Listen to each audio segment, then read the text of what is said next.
Cal Raleigh is going 17th overall in fantasy baseball drafts right now, and I think he's going to be a bust. I got some stats that are going to show you exactly why he'll be a bust in 2026.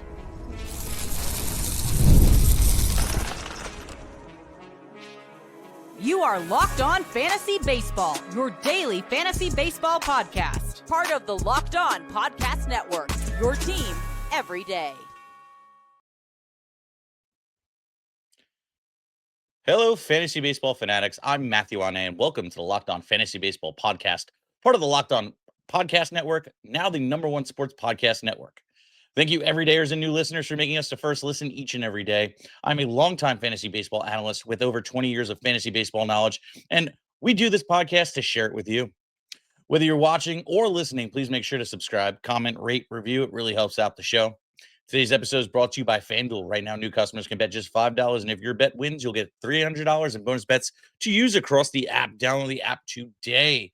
I got a good episode for you today. We're breaking down round 2 of ADP, super early ADP, but it's a good exercise because, look, right now, the only people really doing, fantasy drafts as a whole right now is pretty much analysts and really, really nerdy baseball players, and I love that. But ultimately, it's good to see early expectations where people are going. This is first reactions after the season goes while everything's still fresh in your mind. So getting acquainted where guys are going helps you kind of gauge what you're willing to pay for players. And we're getting into it. And there's a lot of question marks surrounding this round specifically in round 2, end of the first round, beginning of the second round, essentially, right? So it's kind of crazy. We'll get into it. So at pick 11, Paul Skenes is going right off the board, and I'm kind of good with that.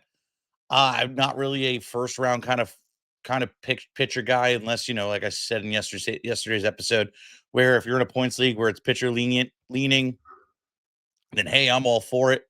Paul Skenes is a guy that, quite honestly, is totally worth the price at the end of the day. But, in a roto league or a head-to-head roto league, it's not really as much of a price, I would say. He's definitely more of a second rounder for me. I will not walk away in the first round with a pitcher, but I wouldn't blame you at the same time. Paul Skenes is incredible, so I don't blame you. Look, I don't really need to talk much about him. We know he's going to be one of the best pitchers in baseball. Done it since he got called up. Year 2 was just as phenomenal. But the crazy one is Garrett Crochet of the Boston Red Sox starting pitcher ran out 12, which I haven't seen this in years, where 3 pitchers in the first round, essentially, in any draft at this point. And this is NFBC's ADP. So this is mainly roto leagues and head-to-head roto leagues. So it's kind of crazy that 3 pitchers are made in the first round, but let alone that Crochet, who has been incredible the past 2 seasons, is being anointed as SP3. And that is the part that I find the craziest. I don't know if I'm really willing to trust him as SP3, but he has performed up to those levels. In 24, he looked absolutely incredible. Had 32 starts, had 146 innings pitched and 209 strikeouts with an ERA of 3.58 and a 106 whip. Great. This year follows it up with, hey, I'm going to be awesome and have 205 innings pitched, 255 strikeouts, a 2.59 ERA with a 102 whip. Looking stellar throughout the whole season. He was incredible. The question really just becomes, when you're looking at starting pitcher, who do you trust to walk away with in that range of repeating it again? Now, yes, 2 years in a row, young pitcher, guy's still growing in potential. He's only 26, going to be 27 next year. What is the likelihood of repeating? Probably. But, if you're going to be picking a pitcher this early, I don't know if I feel great about picking him. It's just a matter of a preference. Maybe it's just how I just do my drafts in general. But I wouldn't be disappointed in you or fault you in that aspect. But there's other pitchers to go, other players that I'd pick over him, which as a guy really feels. I don't think that either of them are first round talents in mine. That's Junior Caminero. Junior Caminero going off the board. Fair enough, right? I think proved himself wholeheartedly. Rookie year, really, first full season. Really, the previous year only got 165 at bats, played 43 games. This year comes out, plays 154, gets 602 at bats, 93 runs, 28 doubles, 40 home runs, 110 ribs, 7 stolen bases, batted 264. looked absolutely incredible out on that field. Like lived up to all the hype. Now, batting average, I think, is pretty much on the mark. He only walked 6.3%, but makes up for it by only striking out 19.1%. League average is about 23 to 24% in strikeout percentage, so he's definitely well below that. The walk percentage is below league average, usually about 8 to 8.5, but still the lower strikeout percentage, about 260 is a fair expectation, 255 to go with that. But the power, I think, is legitimate. Came up as a prospect that had high power pedigree, a guy that we knew was going to hit home runs, and showed it this year. And the underlying stats completely back it up. You look at it, right? Barrel percentage, 14%, and then mixed with hard hit percentage of 51.4%. That is incredibly elite. That screams, I hit 45 home runs. How repeatable is it? Absolutely. Maybe not the 45 home runs, but 37 to 45 range? Absolutely. He could totally do it again. I don't think that's out of the question. I just think that the expectation should be 37 plus. And Caminero is return on draft pick or that ROP because he's just incredible. Also comes with that premium at third base.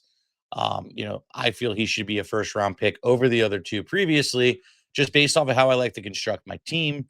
And that's really just where I'm at in that process of how I like to build my team. You know, certain positions, and I said it yesterday, but I'm going to repeat it again if you're new to the show. If you have heard this already, skip on by. But ultimately, you look at it, right? There is in the last 3 years or 4 years, position scarcity really grew. Outfield was number one. The drop off at the talent, the tiers really fell off after like the first 4 rounds, and then a lot of question marks. Same thing at shortstop, same thing at third base. And these are the premium positions where, and even second, these are the positions where you want to get it. Whereas pitching tends to be a little bit deeper. Now, I do want to get a top end guy, but I don't ever walk away with a high end guy because I can get them later. And that's kind of like the key part. Like third, end of the third, beginning of the fourth round is when I like to pick my SP1. Normally, just out of habit. That's when I feel like I got enough bats to really back up what I'm going to do. Points league again is a different story. So please, do the exact opposite. I walk away with 2 starting pitchers, and where this is rankings would be fine. But in this scenario, like Caminero is at a premium position at third base, should be in the first round. And I think we'll rise to that first round value and price as we get closer to draft season. Ultimately, I can't see both Crochet and Skenes staying in the top 12 at this point. One of them has to get bumped, if not both. Question is, I probably can't see both of them only because of who's behind him. So let's get in. I want to get into that, but coming up next is the guys after him, such as Fernando Tatis and Gunnar Henderson, guys that I think will have good fantasy seasons. Just what is their outcome going to look like? And that's coming up right after this.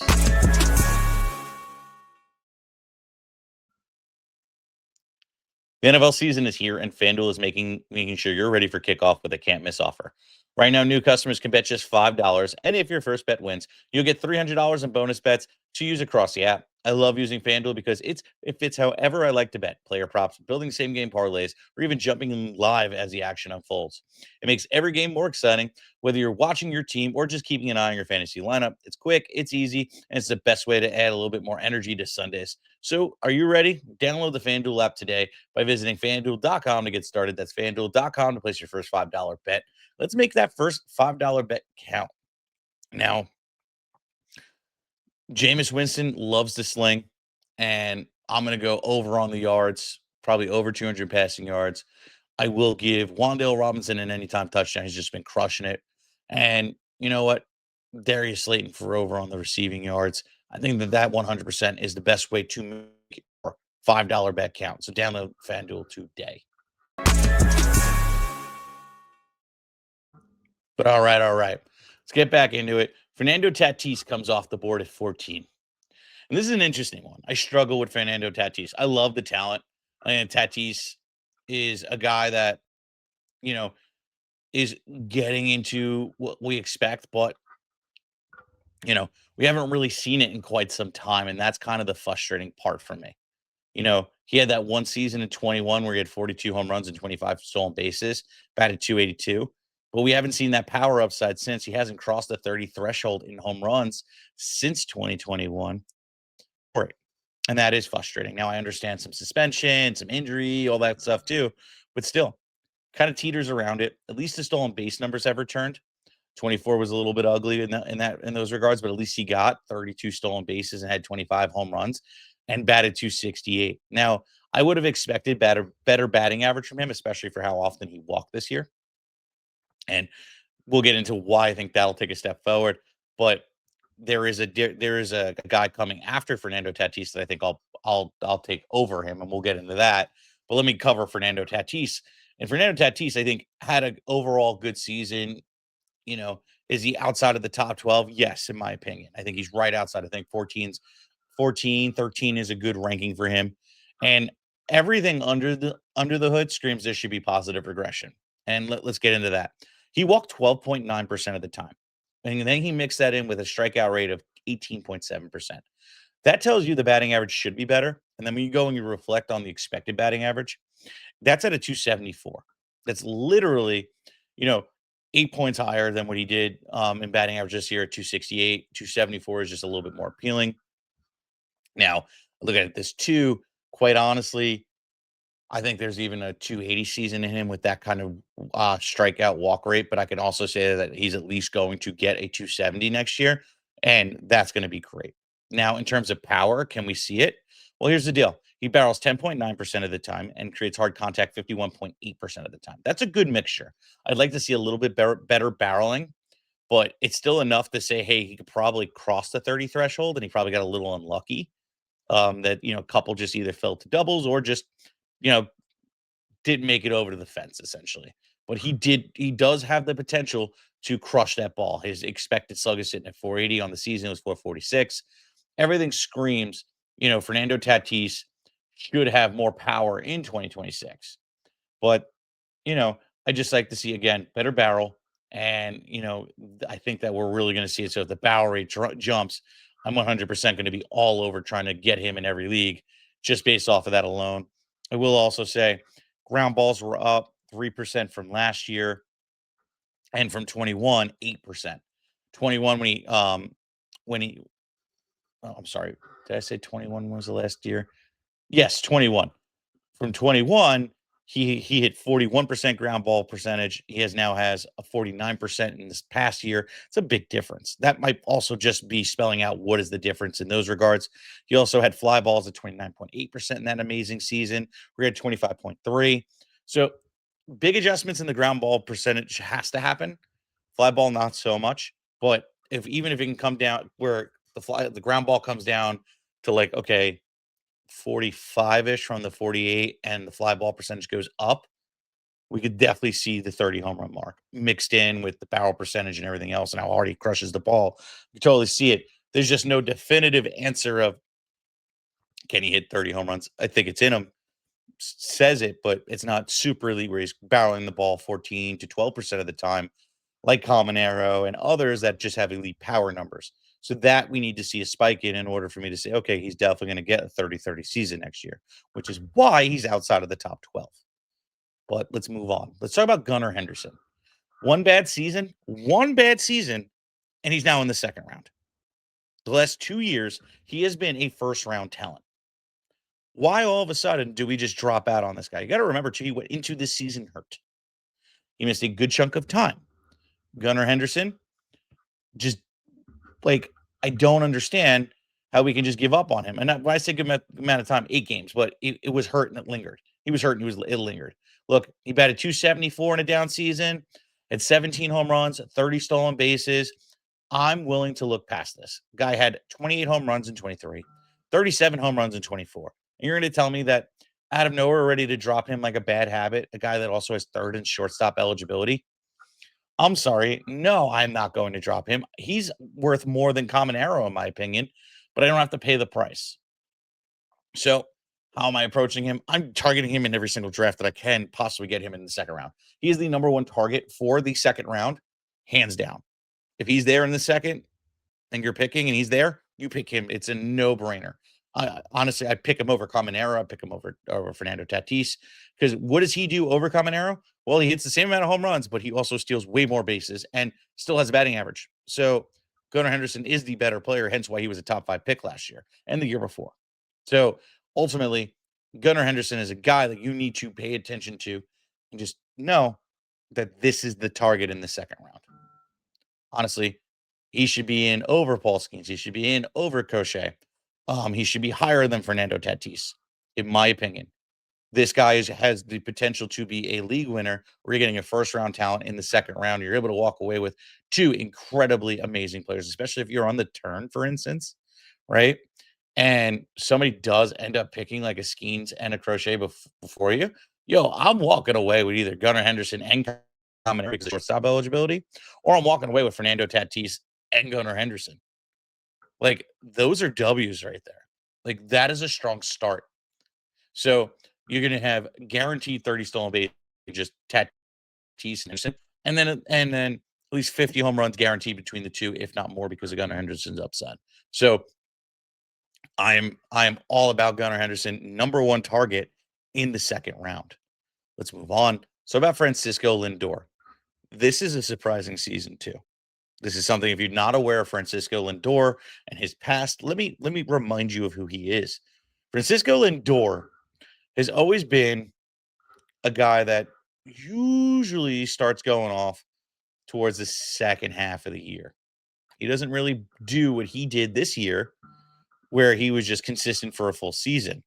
You look at last year, it took him a bit to get started.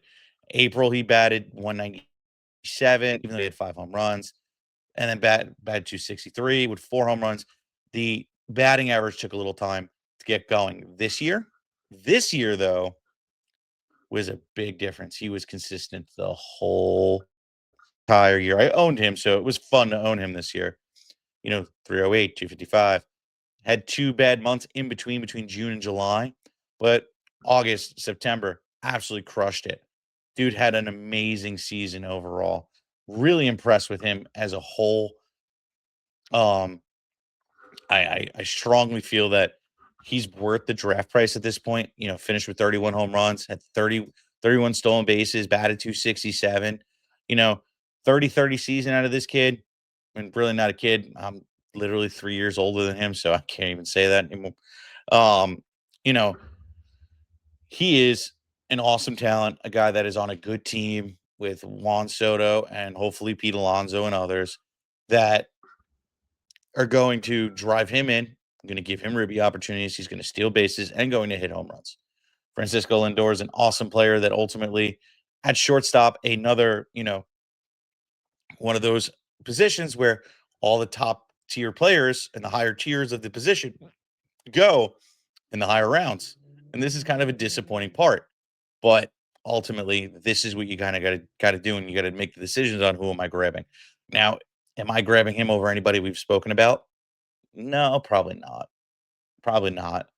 Like, unless I pick school in the first round, then yeah, I'll probably pick him over the Crochets and Skenes and things like that. But over the bats in this round, absolutely not. Lindor is great, 30-30 season. It's going to be hard to find that talent as you get later into the draft. But at the end of the day, you know, are you really going to want him over the others? No, absolutely not. But he's right there under him. He pretty much starts the next tier, in my opinion, in terms of, when I'm drafting. I draft by tiers. So when you draft with tiers, if you're not aware of this method, essentially, right, you have a tier of players, and then that's when the tier breaks. That's when the talent kind of drops off. And then in that tier, similar talented players are going to have similar outputs, and therefore are in a tier together. And then that next tier is lower with lower outputs, lower ceilings. And then therefore that is how you approach it, right? Obviously the goal is to have more players in higher tiers. And, he is right outside the tier of, I would say, the Caminero, the Tatis, and Gunnar, because he doesn't have the 280 kind of upside batting average type deal or the higher power numbers, but still has the 30-30 in him. So he's a tier of his own kind of type deal. But yeah, right outside that tier too. So it is what it is. But coming up next, as you can see on the side, you're probably, scratching your head. How could I say this? Cal Raleigh and why could he be a bust in 2026? And Nick Kurtz, can't believe he's going in the second round. And you'll find out that more coming up right after this.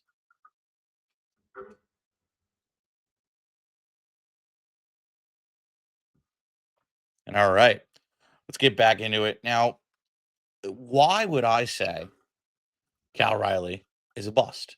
Dude just had 60 home runs. He had an incredible season overall, right? Why would I say this? Well, for a few reasons. For starters, let's look at history. Let's look at a catcher that's been drafted in the second round that's returned on its draft pick. Think about that for a minute. When was the last time that happened? It's been a while. Top of that, how repeatable is 60 home runs? Not really. On top of that, he had a career year in batting average. He had a career year in home runs, career year in ribbies, career year in runs, literally in everything across the board except for really double. I mean, even doubles, like even stolen bases career year. Everything about his season career year. And you're going to expect him to have 85% of that. That is essentially what you're saying by drafting him here. And I can't get on board for that. I don't think he's going to ROP. I don't think he's going to turn on that draft.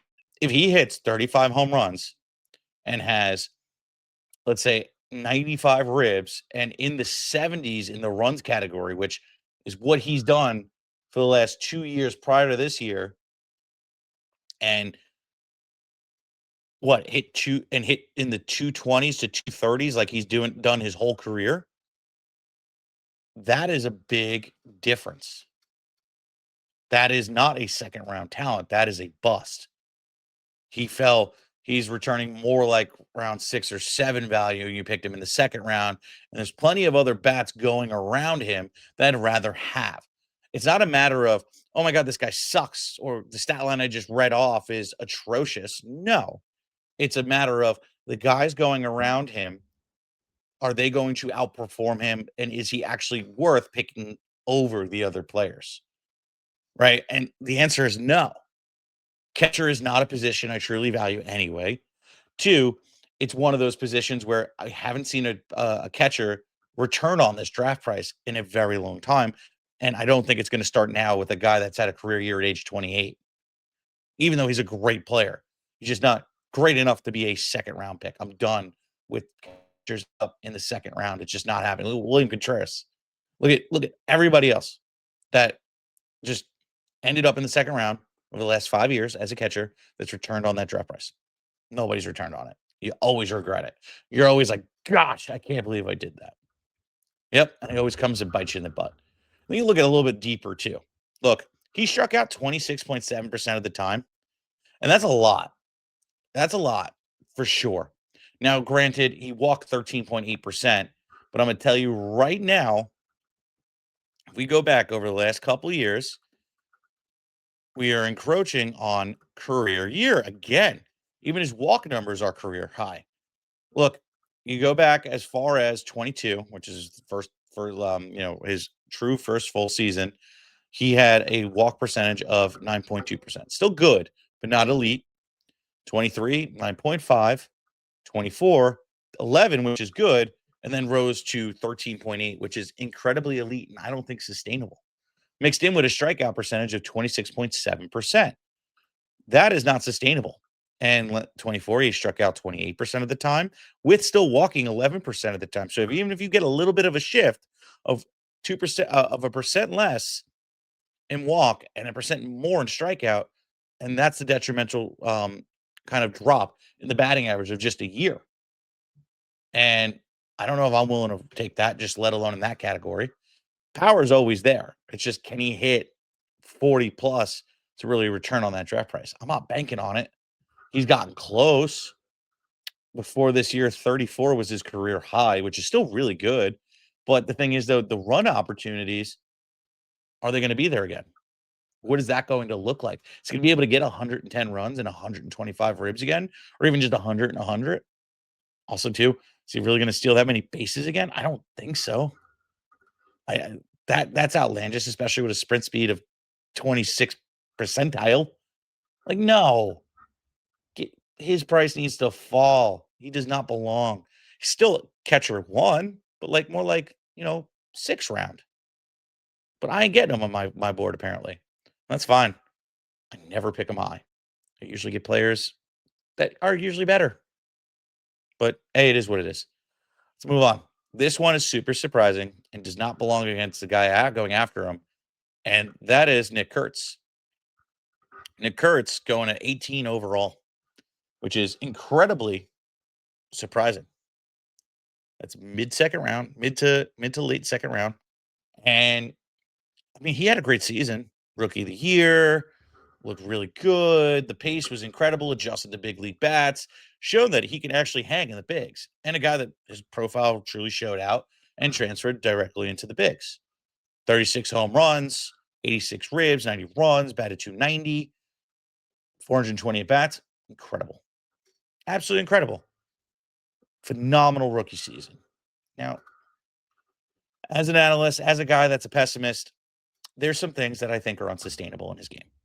One is the average. I think the average comes down.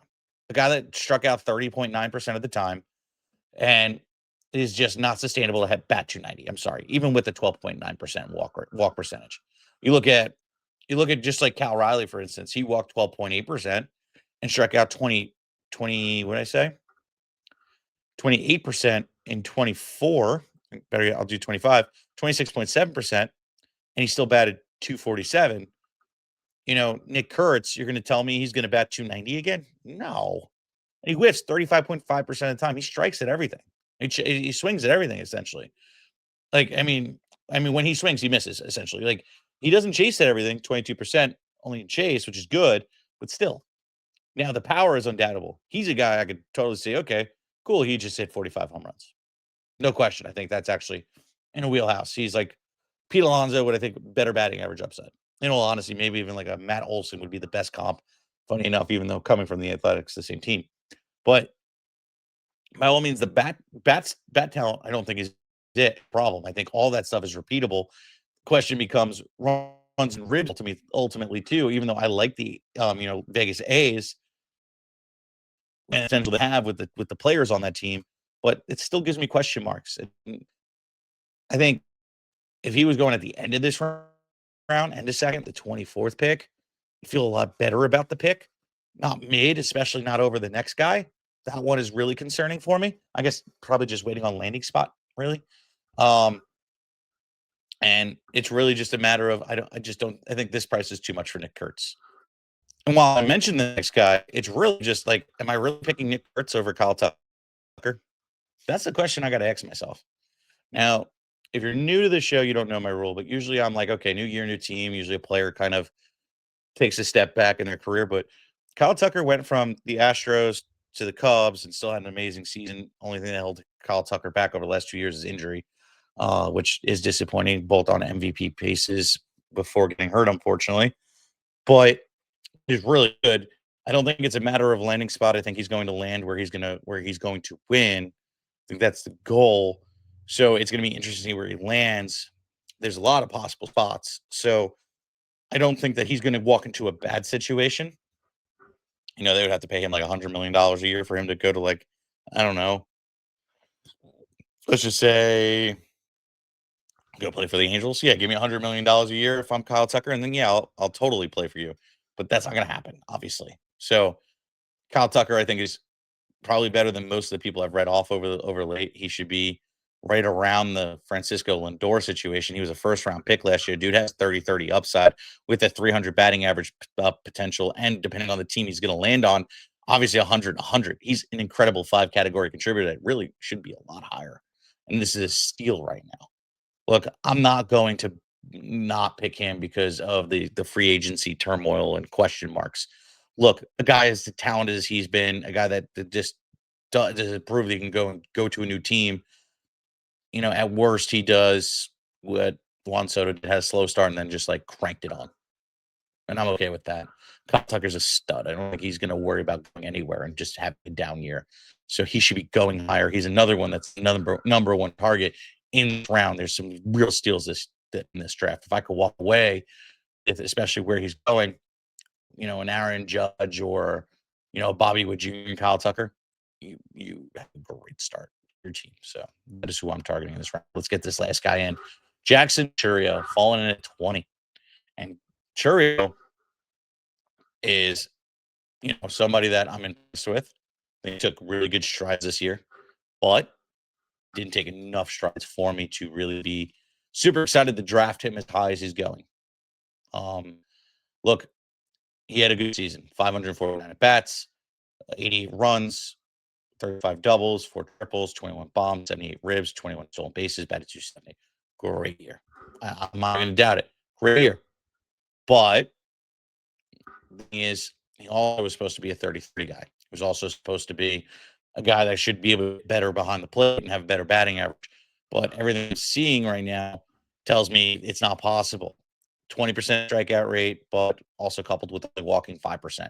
Hence why we see the batting average at at 270, which still a good batting average, could be better. The bat itself for more power, don't think that's there. He's only barreling 9.7% of the time, creating hard contact 42.3%. That is something that's unfortunate too. I would expect better barreling, better hard contact, which will lead to more home runs. So I'm willing to draft him, but based off of who's going right after him, there is better players in my opinion, like how Kyle Schwarber is falling behind him, how Trey Turner, Pete Alonso, James Wood are so far behind and not in this round specifically blows my mind. And that round 3 is absolutely loaded. So those are guys I'm picking over Chourio, and I just feel he's in a lower tier than where he's going right now. But thank you for listening today. So please like, subscribe, comment, rate, review, do everything you can to share this show because we truly love bringing it to you each and every day. And thank you for making Locked On Fantasy Baseball your first listen each and every day. For your second listen, check out the all-new MLB Game Night, Locked On MLB Game Night. Every game, every night, all season long. Get your local analysis on a national scale. Find MLB Game Night on Locked On MLB on YouTube or wherever you listen to your podcast.